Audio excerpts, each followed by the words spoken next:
That's how we own it.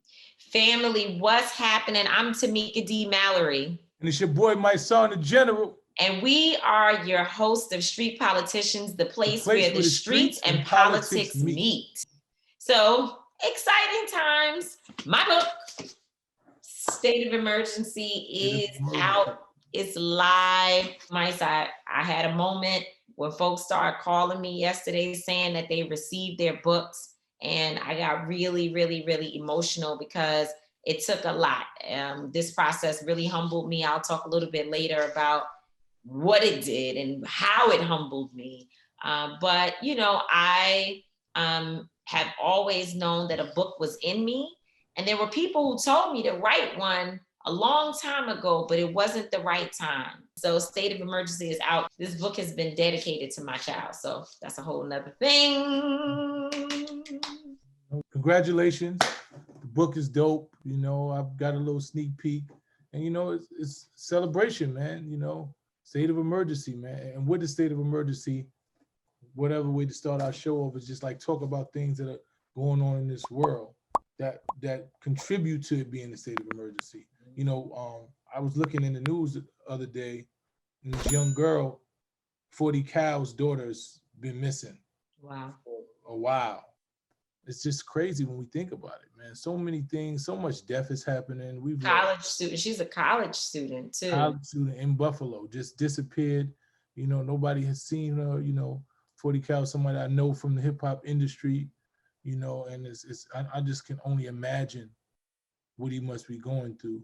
We just want to, if you see her, if you have any information, please reach out. You know, and our regards and our love and our prayers go out to 40 Cal and the rest of her family. For sure. That is very touching. As a young girl who used to be a runaway, you know, I now understand how traumatizing that was for my parents. And, you know, I don't wish it on anyone. And my mom would say, my dad, that they don't wish it on anyone for their child to just disappear, you know, and I did that several times to them. I was a terrible kid. I just, you know, so I call my parents now and I just apologize for everything. Every week I call them and I start from A and go to Z saying, I'm sorry, Mom and Dad. I'm so sorry. I'm sorry I did this. Sorry I did that. Because I put them through a lot. Before we get into the rest of the show, I'm trying to understand in my thought of the day,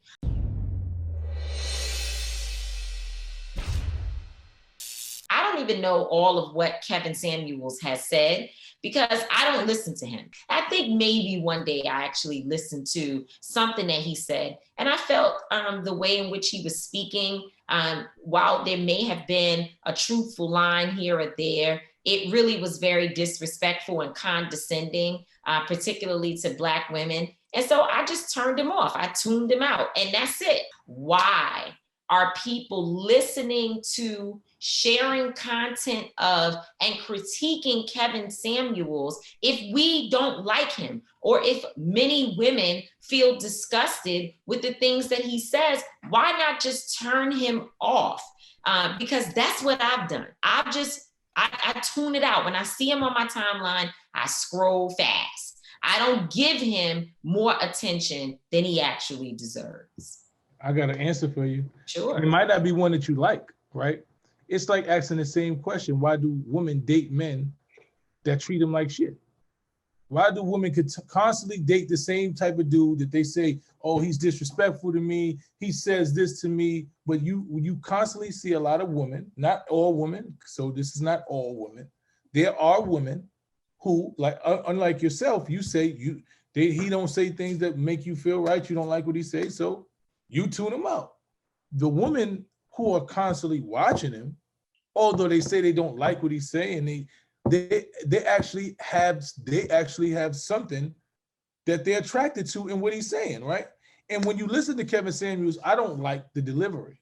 You know, there are, you know, and sometimes people laugh at it because he's condescending and, you know, he says things in a manner and it's like he's trying to scold the woman or trying to do things that degrade them, and I agree with that.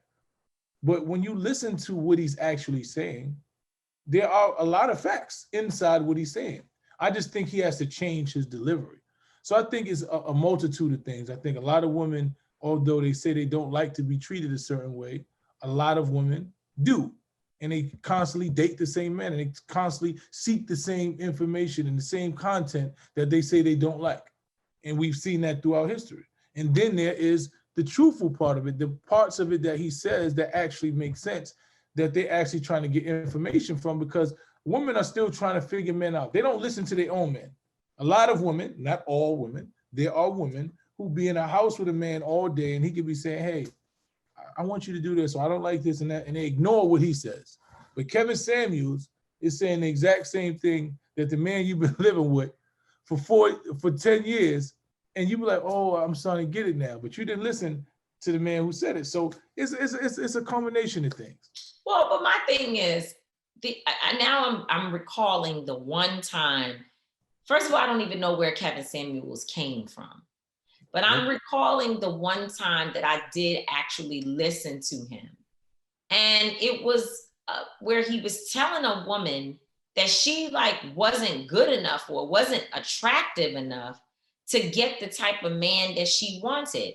I'm trying to figure out from you, what is so truthful about that?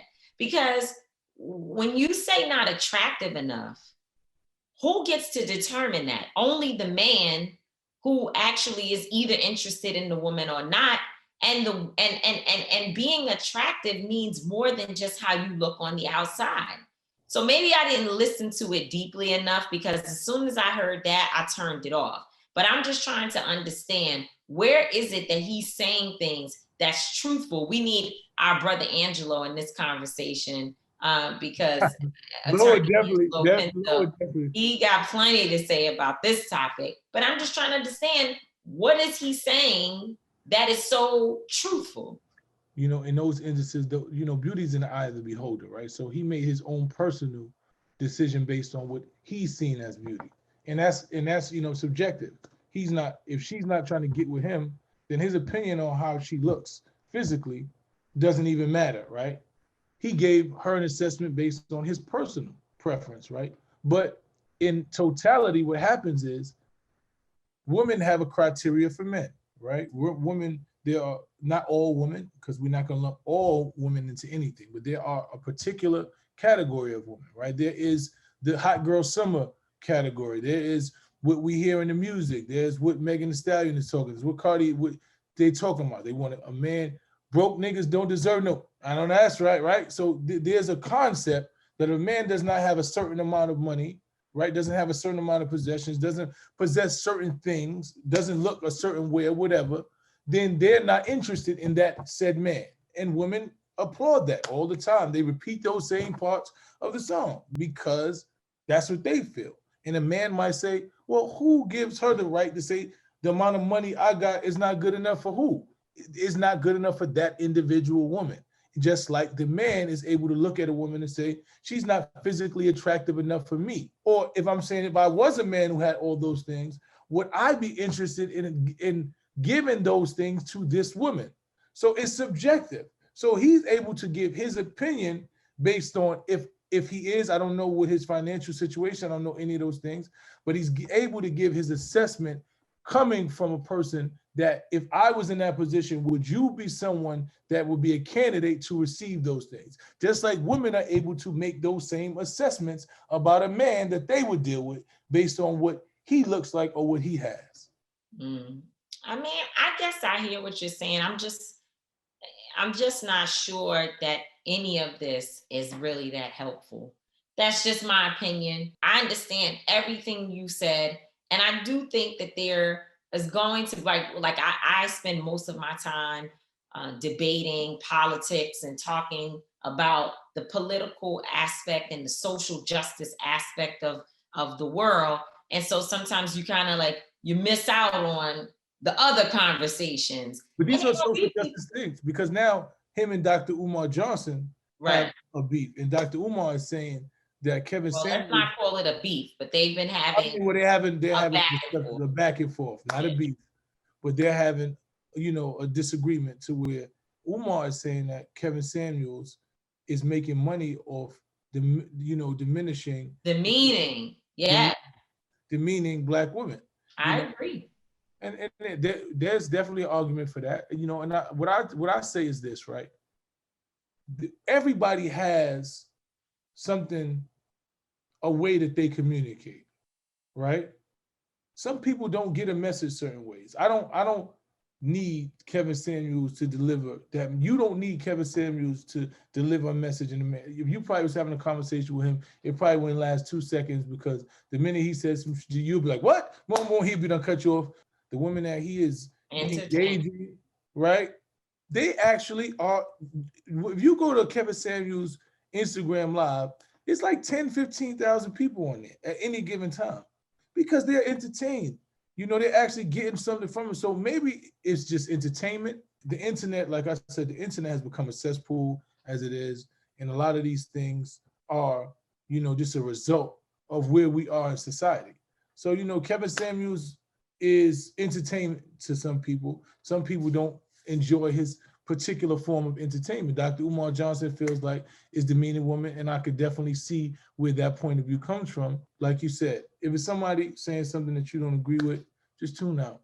Yeah, and I think it is definitely entertainment for too many people, but there are also some women who have been unable to find the love of their lives. Someone who's always had low self-esteem, who's never really truly believed in herself, and some men who are inflated in a way by the things that he's saying. And I think it seeps into the mentality, and it may have a negative impact. So, I'm a no for Kevin Samuels. Not saying, again, that I don't believe there should be healthy, sarcastic, funny, whatever debate, but I do feel like the level of the tone and some of the ways in which he delivers his messaging is pretty damaging. So that's just my opinion. I agree. I can definitely see that, but I just also want women to understand that when we hear music, we hear a lot of artists and women talking about a man has to have this, and if he ain't got that, and he ain't doing this, and our women repeat those things, they also hurt a man's self-esteem, right? And men are trying to live up to a certain caliber in which they think women want. Or, they don't feel like they fit into a category because they don't have all this jewelry and all this money, and they don't look a certain way and certain things. So men are dealing with those same insecurities. I ain't rich, but I want somebody to love me for what I am. Well, you got to be able to get the hotel, honey. You got to be able to, take me out to dinner at least, you know what I'm saying? But it's all in the eyes of the beholder, as you said. And with that said, that brings us to one of my favorite segments, The Streets is Talking.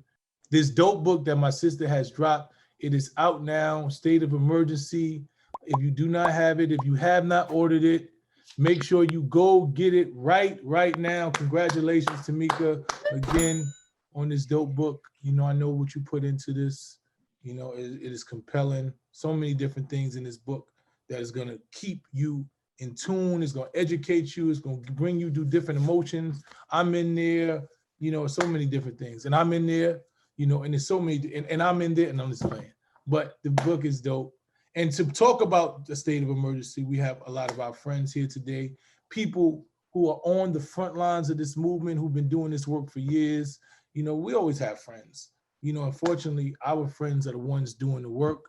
So we're going to get into this panel, this esteemed panel we have today with the frontline essential workers, the ones who are on the ground. Yes, our friends. And I'm so excited to have this group of individuals to celebrate with me that my book has just been released. If anyone hasn't gotten your copy yet, you can click links in bios and get all the information right here for where you can get your copy of State of Emergency. Today, we're being joined by a group of individuals who know so well that this country is in trouble and have been doing a lot of work to ensure that all of our people are held. Let's introduce really quickly, because street politicians, our segments sometimes can be short, but we're going to bring each and every one of these individuals back to give them their own segments to talk about the issues. We have Eddie Bocanegra, who is with Heartland Alliance in Chicago. Carmen Perez, our dear sister. She is an honorary co-chair of Until Freedom, and we're honorary co-chairs of Justice League and the Gathering for Justice. Thank you, Carmen. Erica Ford of Life Camp, and Pastor Mike of Live Free. Let me just start by saying that in state of emergency, I did something that is controversial to some, but well understood to others, which is to have Cardi B and Angela Davis write the foreword of my book by being in conversation with one another. There are a lot of people who said they didn't understand it. There are other people who get it quickly. That Cardi, first of all, I am a mix between Cardi B and Angela Davis on any given day. That's my reality. That's my truth, right? And I live by that. I believe you can twerk and work at the same time, and it's as long as you do the work.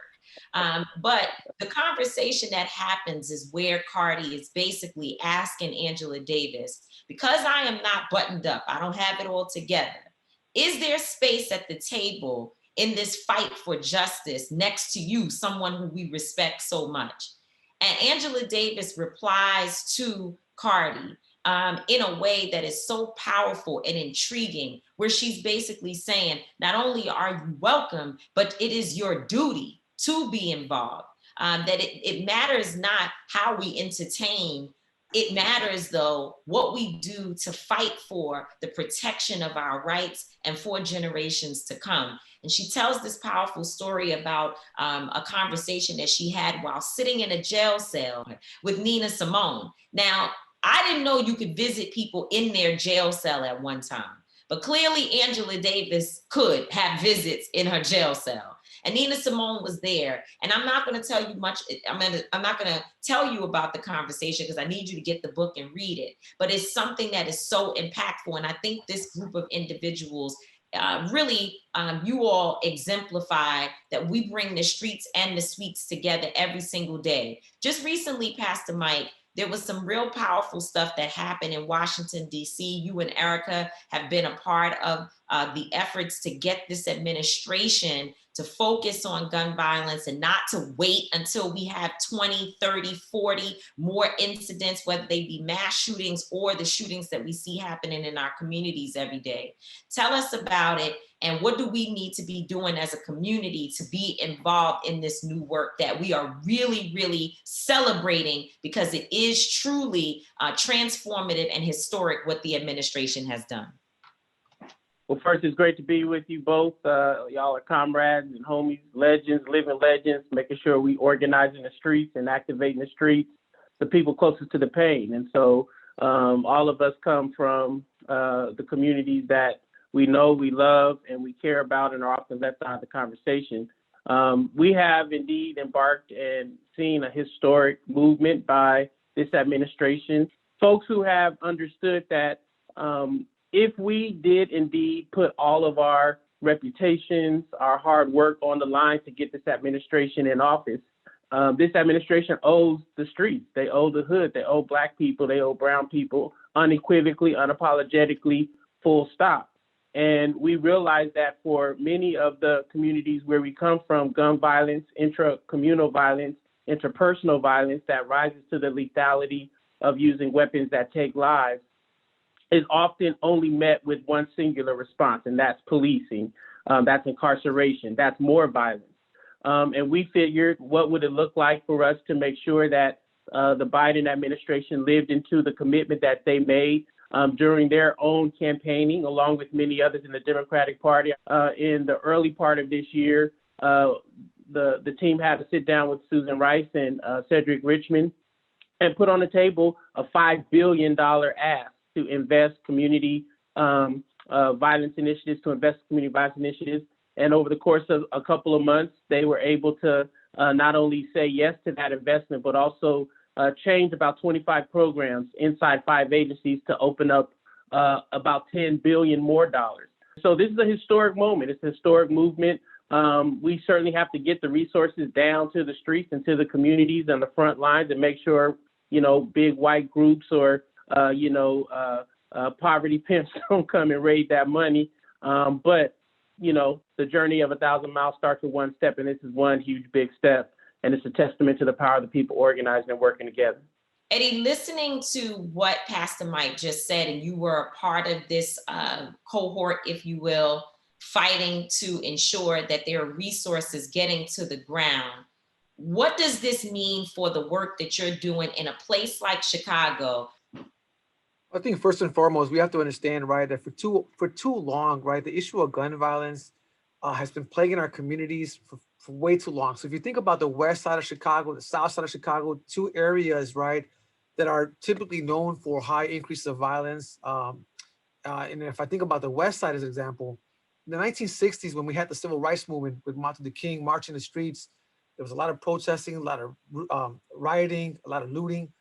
Those communities 56 years later are still recovering from that. Mm-hmm. So that to me demonstrates, right, 50, 60 years of disinvestment in these communities. Like the reason why we see so much high prevalent violence in specific areas across the country, and we're not surprised they're Black and brown communities, is because of the same reasons, right, that we see systemic oppressions that we're grappling with today. Like we are literally reaping, right, the collateral consequences of bad policies from the 1980s and the 1990s, whether it's a war on drugs or whether it's the child predator laws that under Clinton's administration also put out there, right? So again, this is by no coincidence.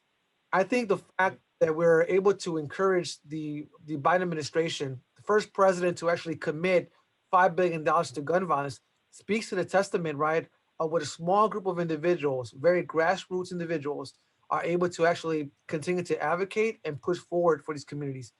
Those dollars benefit programs like Greater Chicago, benefit programs that are taking place in Oakland, California, in Richmond, that are taking place in East St. Louis, New York, and so on. And the bottom line at the end of the day, right, is that we have to continue to invest in these communities in a way that makes sense in terms of addressing the trauma that many of the individuals that we're serving actually need. Mm-hmm. In terms of addressing the economic instability that exists in our communities, it's also eradicating poverty. Thank you. So one more question for you.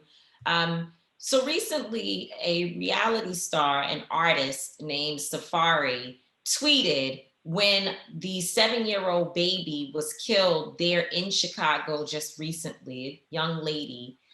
He tweeted that he wanted to know why people were not so upset about the death of a little girl and in comparison to how we protest against police.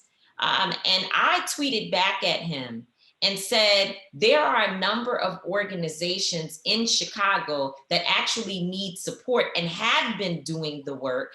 And I think that it's a disingenuous narrative, if you will. Make it seem as though people are not out there trying to decrease gun violence, who also understand that we have to stop the violence from police in our communities as well.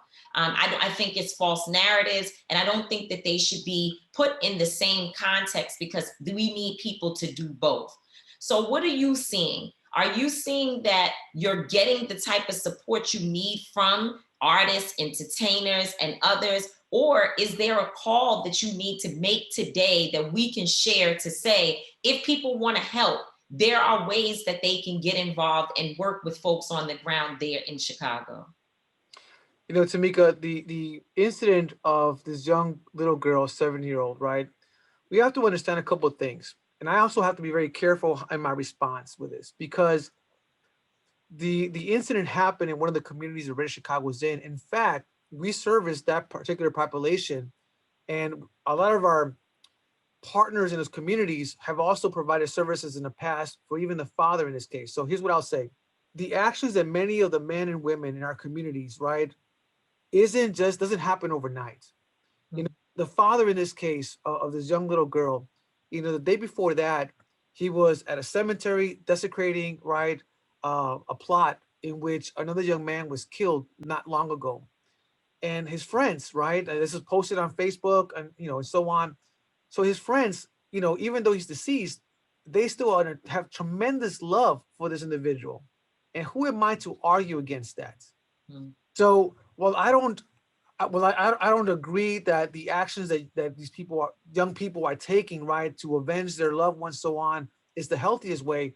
But when you think about generations of trauma and generations of lack of love or support, or the way they manifest this particular kind of love, demonstrates the impact and the need, right, to continue to provide healing spaces for our communities. And it is my understanding that the people who were involved with this did not realize there was a young girl in the car. So that's first and foremost. Secondly, I seriously doubt the father even realized, to what extent his comments were going to have, the impact that we're going to have in his own personal life with his family. What good does it do for a 7-year-old to be buried at 7 years old? What good does it do for us to point the finger at people, right?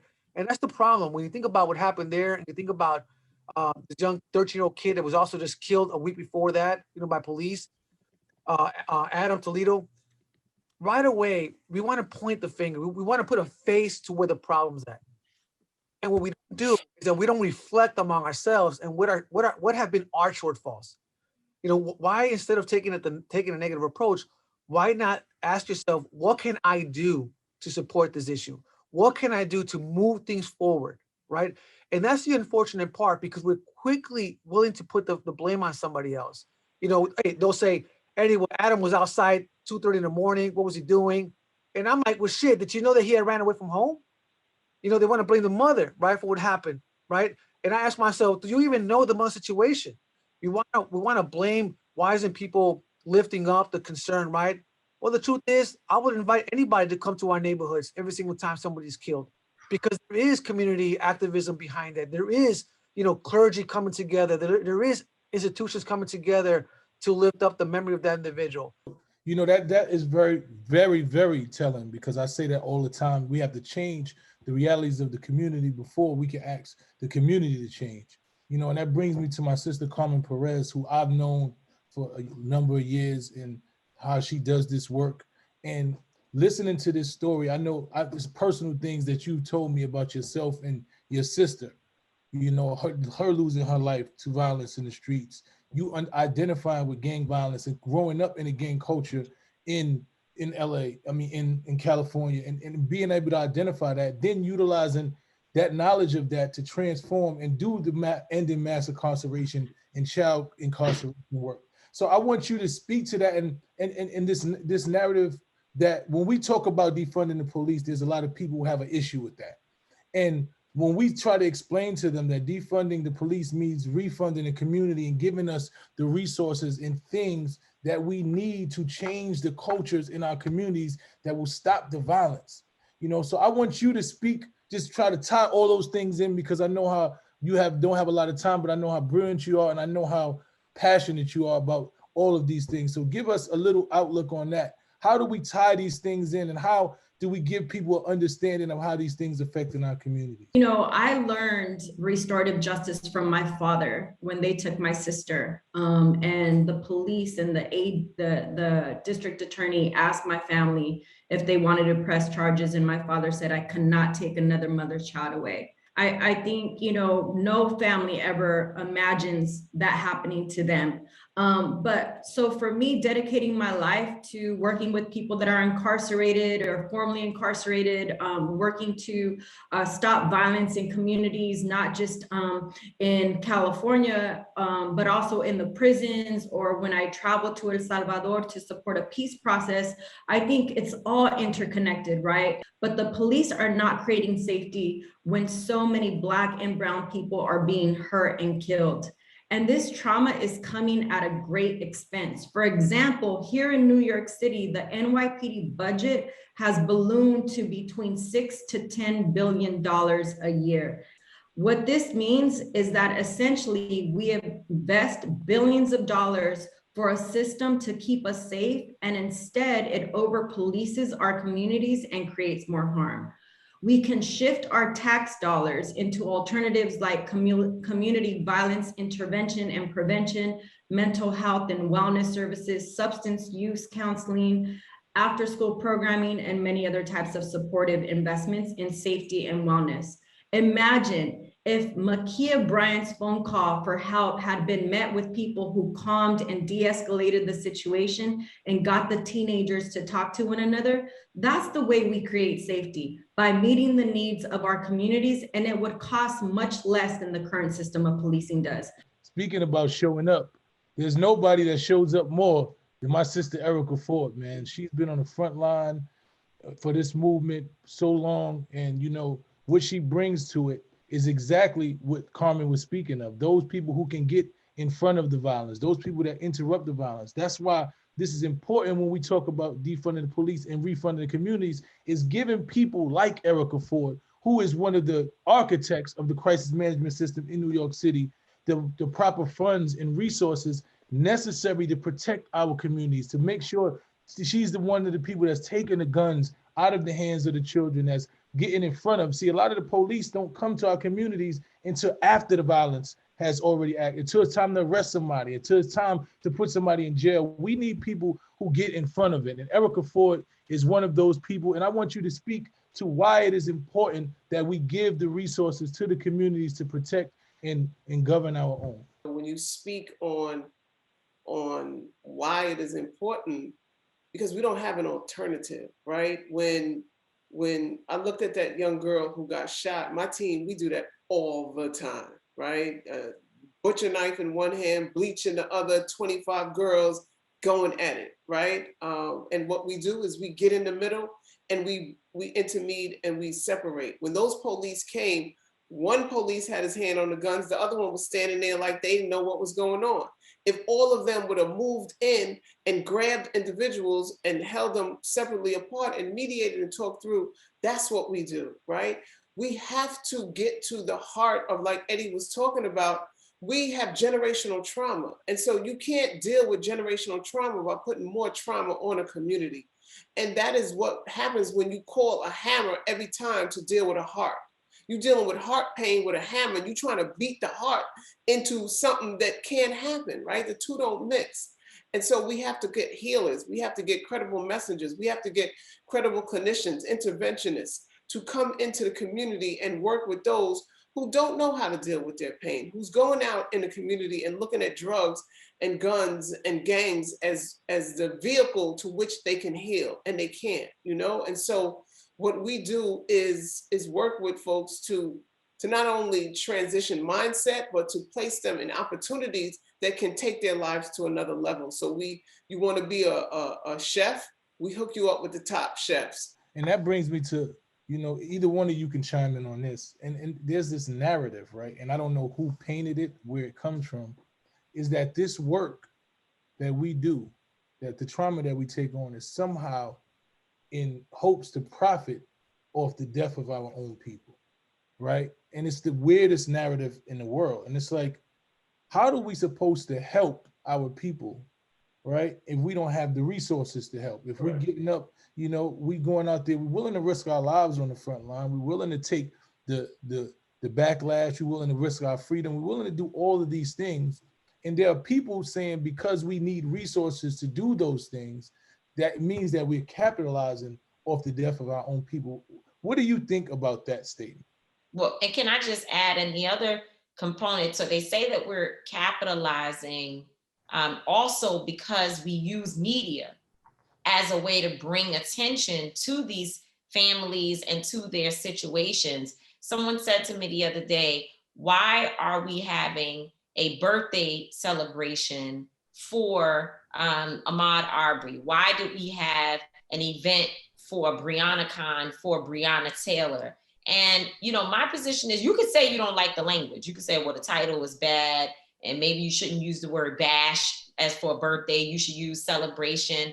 But first of all, we supported the families and things that they want to do for their children. Ahmaud Arbery's mother is the person who wanted to do a birthday celebration for her son because she does not want to be sad every single birthday that comes around. She wants to change the narrative around her son and not have him as just the guy who was killed, but someone who had a life, who liked to celebrate. And as we help her to do that, we have experienced those people who say, well, this is clout chasing, and that confuses me. So both of you, if you could talk about that. We have this narrative that we blame people for their job, right? And this is our job. This is our life, but this is our job, right? And our job, and so the EMS worker, right? Because what do we say about them? The mortician, the funeral home.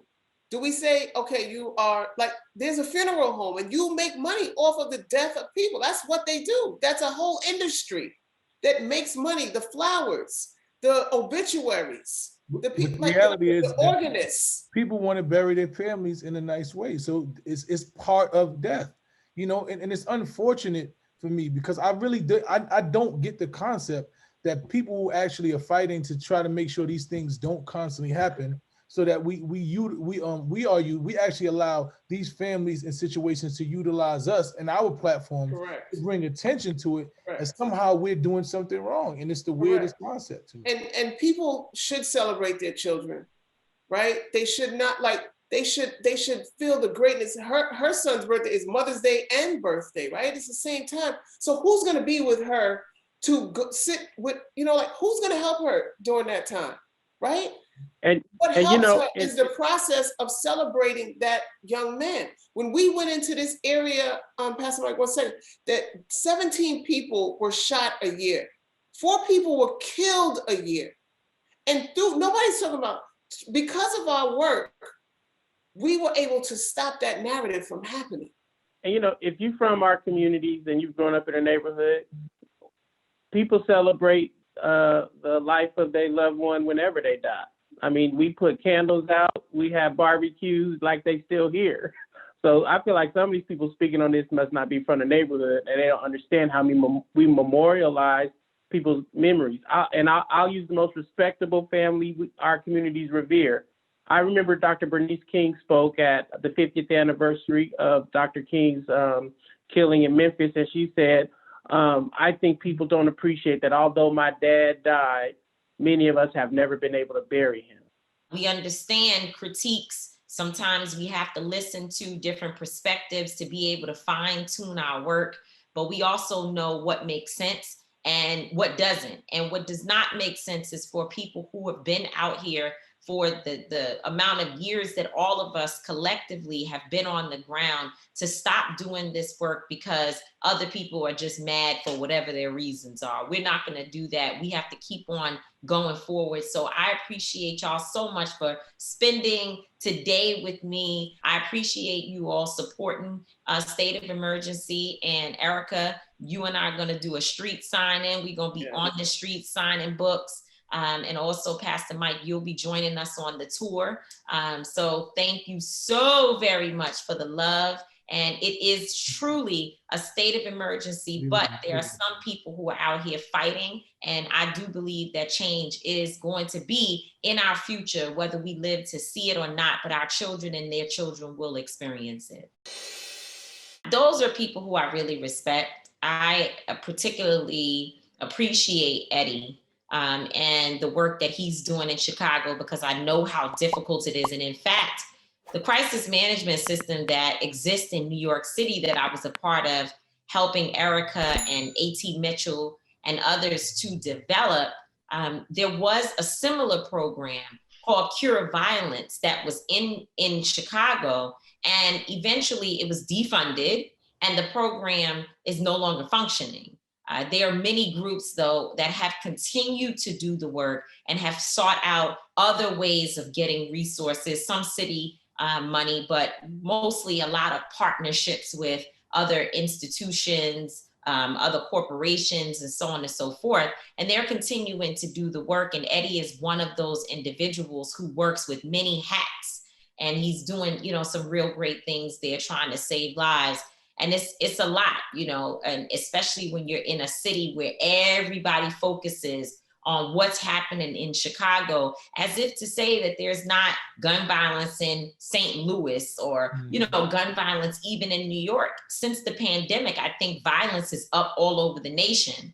But it's good to know that there are soldiers out there on the front lines. And certainly we know Erica Erica Ford, Pastor Mike, and Carmen Perez, and of course, Eddie Bocanegra, he told me how to say his name properly, that they are out there on the front line. So it was good to have them, but I think we have to have each one of them to come back when we can give them a lot of time to really dissect and get into their issues and their areas. And we want to track that $5 billion too. Like, where is it going?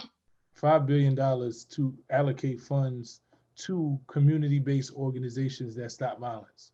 You know, that's a lot, you know, and that's something good that the administration is doing, and we want to talk about that. But that brings me to my I don't get it.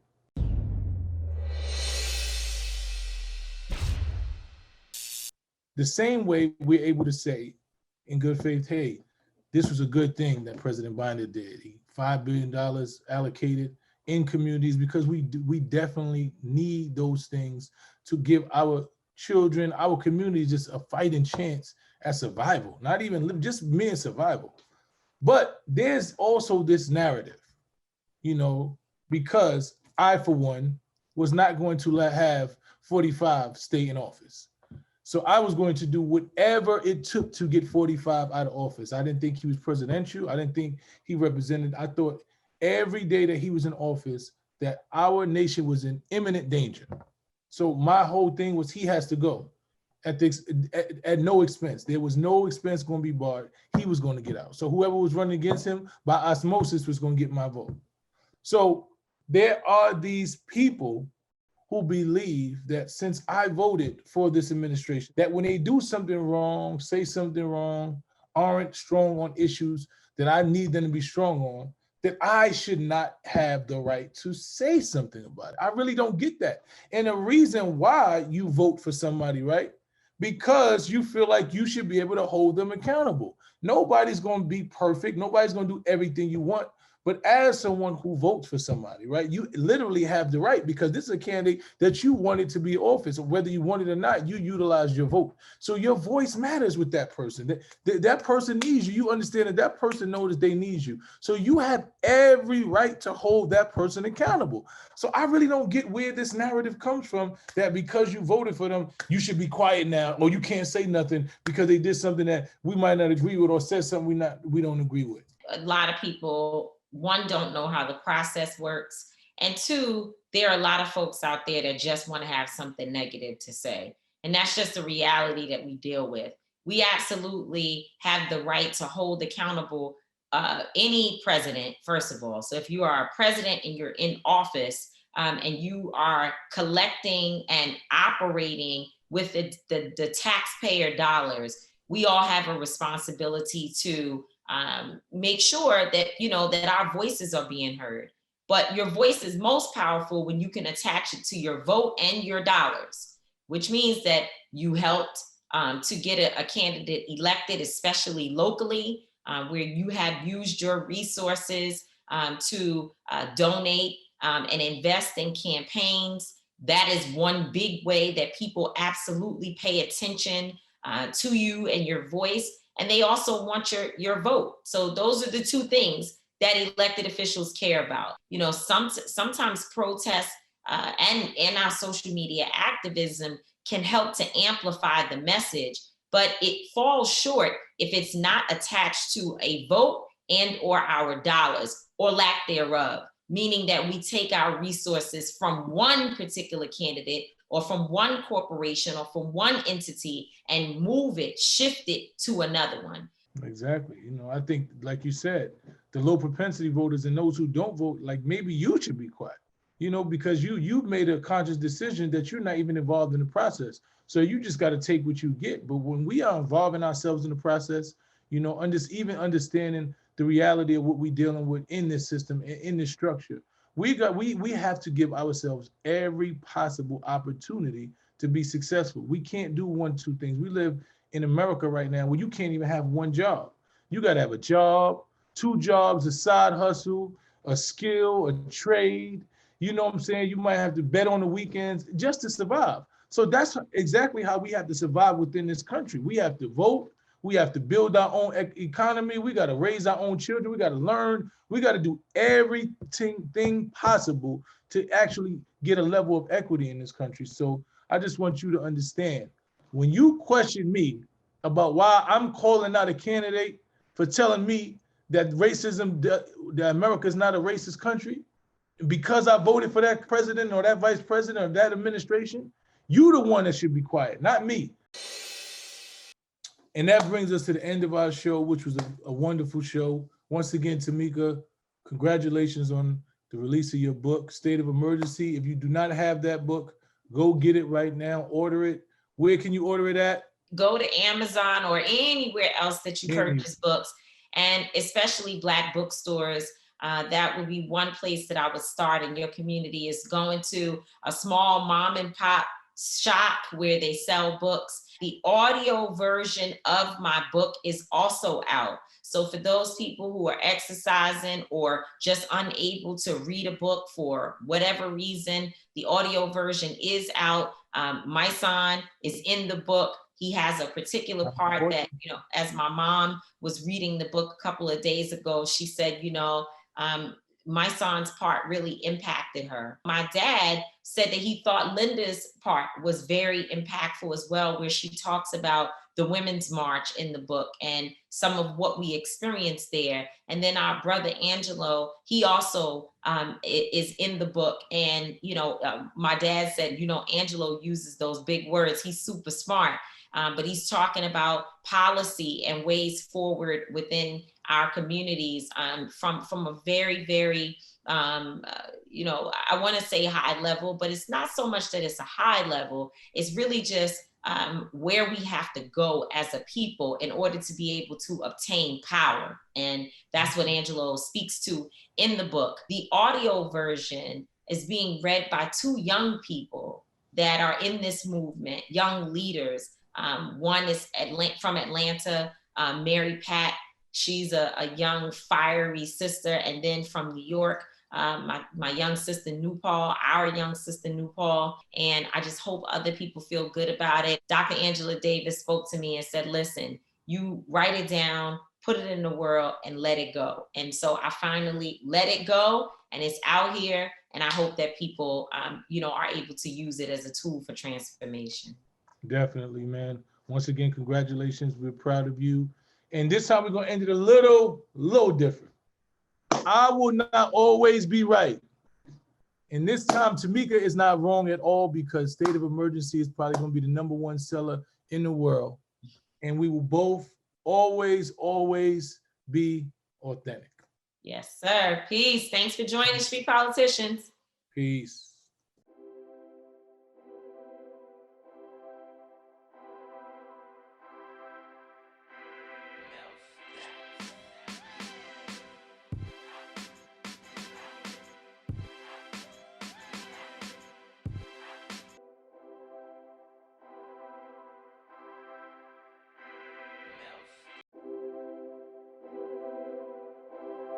That's how we own it.